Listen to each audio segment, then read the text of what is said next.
Nah, kita mungkin masuk ke dari sisi kayak gimana sih ketika lu udah dinyatakan sebagai positif COVID-19 ini, lu menyikapi hal ini tuh sebenarnya seperti apa gitu? Hikmah apa sih yang lu dapet dari perjuangan ketika lu pertama kali harus merasakan kayak susahnya penanganan di rumah sakit, pelayanan seperti itu, sampai akhirnya lu dinyatakan sampai tesnya terakhir juga menunggu waktu yang cukup lama, 8 hari, padahal harusnya bisa 2 hari. Hikmah apa Kak yang lu dapat dari sini? Ngomong hikmah sih sebenarnya paling banyak yang gue dapetin adalah masalah rohani. Itu ya. Nah, situasi seperti ini benar-benar membuat gue ya semakin menjaga hubungan dengan ya menjaga ibadah lah kira-kira gitu. Menjaga kalau istilah kita di Kristen adalah hubungan pribadi dengan Tuhan kira-kira seperti itu kan. Dan memang hari ini gue sangat diuji ketika karena gue selama ini punya prinsip bahwa sebenarnya banyak orang yang salah mengartikan iman gitu ya. Kalau kita ngomong Gimana tuh maksudnya? ya, jadi gue pernah dengar suatu gambar gitu ya, pernah lihat suatu gambar. Jadi katanya ketika manusia dan Tuhan bertemu, nanti dua-duanya akan bilang my creator. Gitu.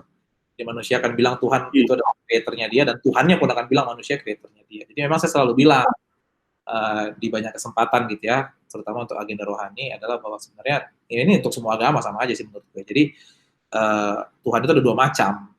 Tuhan yang dipakai untuk memenuhi kebutuhan manusia, sama Tuhan yang memang Tuhan yang maha kuasa yang punya kehendak. Nah, seringkali yang terjadi adalah Tuhan yang pertama gitu. Dan jadi kita nuntut, kalau kita nggak nuntut kita kecewa. Makanya kan banyak banget yang bilang kalau memang Tuhan ada, kenapa ini gue mati gitu kan? Kalau Tuhan ada, kenapa gue dibiarkan seperti ini? Jadi semua merasa bahwa kalau ada Tuhan hidupnya harus baik. Karena kan nggak selamanya Tuhan itu kan adalah suatu sosok yang punya kehendak.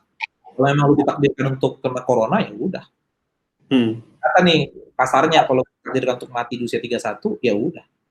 Gitu. Nah, ini yang sebenarnya gue jadi sangat diuji. Karena bagaimanapun secara manusia gue pasti pengen banget sembuh. Dan gue pasti pengen banget sekeluarga gue sembuh. Dan kalau gue disuruh milih, tentu gue pasti milih tidak pernah mau ini terjadi. Nah, untuk menerima kenyataan bahwa gue seperti ini, itu juga butuh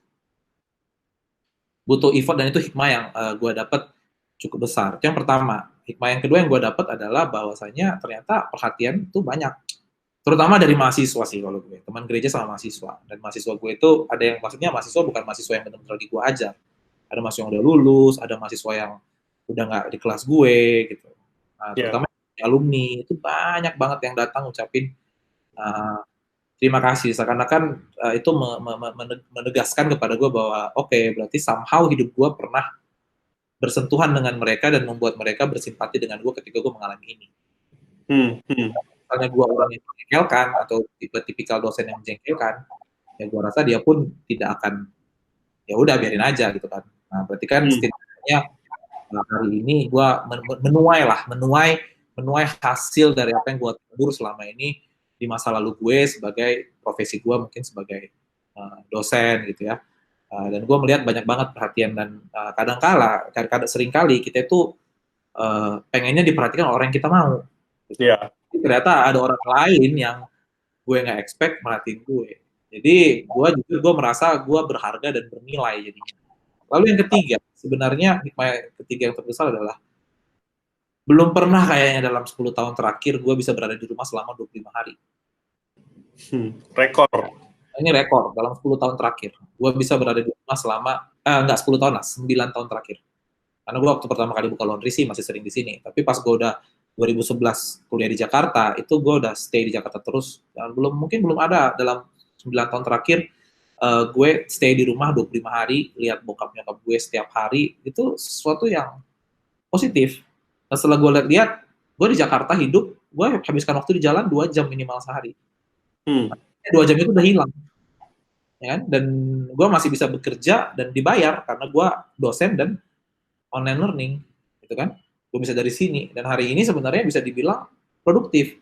Jadi kalau bagi teman-teman yang merasa bahwa ini menyiksa banget, gue boleh bilang lihat hal positif di balik ini, karena ternyata kita nggak perlu masuk setria lagi. Kita bisa quality time dengan keluarga kita, bagi kita yang kebetulan lockdown-nya di rumah, yang isolasinya di rumah, atau WFH-nya benar-benar di rumah keluarga. Mungkin keluarga-keluarga yang tidak harmonis, mau nggak mau jadi harmonis. gara-gara ya gimana namanya ketemu tiap hari, nggak punya Ya, pilihan. ini kita harus beradaptasi dengan new normal yang ada di kita sekarang kan, dari segala hal, dari cara kita Betul. berinteraksi sama orang, olahraga, atau makan, atau semuanya gitu. Iya, itu juga hal ketiga yang paling banyak gue pelajari dari kejadian ini sih. Kira-kira ya kalau di summarize ya 3 itu aja sih yang paling bermakna. Sama ya gue memang sangat ingin membagikan kisah ini ke orang untuk menaikkan kesadaran orang tentang corona gitu. Bahwasanya udahlah, kita selamatkan diri masing-masing. Pemerintah kita kewalahan dan Ya. mungkin beberapa pemerintah juga ya sorry to say tidak kompeten. Jadi kita harus peduli sama diri kita sendiri, gitu. Kita bisa berharap sama mereka dan kita ikuti aja kalau mereka suruh stay at home. Dan memang benar sih penularannya sangat gampang, gitu. Jadi, ya kita harus social distancing menurut gue ya, benar-benar harus karena kalau enggak ya gampang banget nularnya, gitu. Oke, mungkin sebagai penutup terakhir, gue pengen dari lu sharing sedikit sebenarnya kalau untuk mereka yang kena corona saat ini, apa sih hal-hal yang lu tuh sebenarnya harapin banget yang secara nggak langsung bisa naikin moral lu supaya lu bisa tetap keep fighting dari melawan virus ini gitu. Nomor satu, gue selalu percaya bahwa hati yang gembira adalah obat yang manjur. Oke, dan itu benar-benar terasa banget ketika gue di masa-masa seperti ini. Jadi ketika gue melewati masa-masa krisis gue dalam penyakit tadi yang gue cerita di episode sebelumnya, semangat dari orang-orang itu benar-benar membuat gue positif, gitu. And keep my mind positif. Jadi gue jujur selama masa itu gue udah stop main Facebook, gitu. Karena di Facebook itu menurut gue, mohon maaf ya, di Facebook itu kebanyakan orang pinter, ya, kepinteran. Banyak orang yang tiba-tiba jadi ahli di sana. Kadang-kadang kita jadi emosi sendiri bacanya gitu kan. Jadi ngapain gue membaca konten-konten yang malah bikin gue marah. Lebih bagus gue fokus pada konten-konten yang bikin gue terhibur. Konten rohani, video call dengan teman-teman. Banyak banget yang gue harus. Jadi keep your mind positif. Dan believe me, siapapun yang terkena atau siapapun yang akan terkena nantinya, itu tidak semengerikan itu kok. Itu mohon maaf nih, to be honest, this is very enjoyable, dapat dinikmati. Ini tinggal masalah kita melihatnya gimana, persepsi kita gimana. Iya, perspektif juga ya. Iya, ini masalah persepsi aja. Dan itu pilihan kita. Kita mau melihatnya sebagai suatu masalah, atau kita mau melihatnya sebagai suatu peluang. Kalau bagi gue berusaha melihat ini sebagai peluang. Gue bisa bikin konten seperti ini, gue bisa kerja dari rumah, dan tidak semua orang juga punya privilege bisa kerja dari rumah. Puji Tuhan gue termasuk yang punya privilege itu. Gue bisa mengendalikan bisnis dari jauh, walaupun cuma sebelah-sebelahan, gitu kan ya. Dan banyaklah, jangan putus asa. Jangan putus asa. Menurut gue, semangat terus dan keep your mind positif, itu yang benar-benar bisa membuat kita sembuh. Karena ini ada obatnya, gitu. Dan nggak usah takut ya, nggak usah takut yang berlebihan. Buat teman-teman yang belum kena, even if you kena, ya nggak semengerikan itu kok. Ya udah gitu ya, hadapin aja gitu ya. Ya, cuman gue paling takut aja kalau kena orang tua, itu aja. Karena orang tua survival rate-nya lebih rendah. Ya, tapi bukan berarti kita justru jadi cari-cari supaya kita kena juga kan maksudnya kan.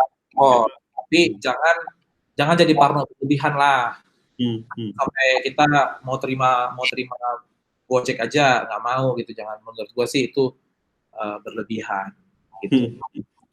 Oke, thank you buat waktunya. Jadi kalau gua recap tadi dari awal, ketika despite of dissatisfaction dari sisi pelayanan yang ada di rumah sakit, yang mungkin dari sisi pengetesannya cukup lama, kemudian dari sisi pelakuan dari sisi pemerintah setempat yang kok malah datang berbondong-bondong, dari sisi datengin rumah lu pakai baju hazmat yang menimbulkan kericuhan dari sisi tetangga, sampai ada beberapa himbauan yang bisa kita kasih ke relawan-relawan supaya lebih mementingkan kalau mau membantu, fokuslah dari sisi tracing, karena itu salah satu kunci sukses untuk meminimalisasi penyebaran virus daripada pembuatan disinfektan, disinfection chamber dan seterusnya. Bukan berarti itu jelek, tapi itu bisa kita nomor 2 kan, yang paling penting justru dari sisi tracing. Sampai hikmah yang harus kita ambil dari sini, bahwa kita juga tetap harus stay positif. Ini bukan sesuatu yang perlu untuk dilebih-lebihkan. Kalau misalkan amit-amit kita kena, ya udah kita tetap syukurin aja, kita lihat positifnya. Dan mungkin untuk kalian yang tahu ada teman kalian atau saudara kalian yang kena, ayo kita mari support mereka, kita doakan mereka juga supaya mereka bisa lekas sembuh dan nggak usah terlalu patah semangat. Dan kita sendiri juga bisa tahu kapasitas kita, bahwa kita nggak perlu kayak nyebar-nyebarin hal ini. Pasti gatel kan, pengen disebarin gitu. Tapi ya kita harusnya bisa menahan diri. Bahwa dalam setiap hikmah itu, ya kita lihat positifnya aja. Jangan justru kayak kita tergoda untuk menyebarkan hal-hal negatifnya itu sendiri. Oke, itu aja recap kita hari ini. Thank you buat waktunya ya Daniel ya. Semoga kita doakan juga dari lu juga bisa segera lekas sembuh, dan alat tesnya itu juga bisa segera ada. Jadi dari lu sama bokap lu yang saat ini masih positif pun juga bisa segera balik ke normal. Walaupun sekarang udah normal juga gitu. Tapi kan kalau nggak ada kayak tanda beneran positif kan, beneran negatif kan, kok kesannya juga kayak setengah-setengah gitu. Oke, balik. Ya, thank you buat waktunya. Dadah.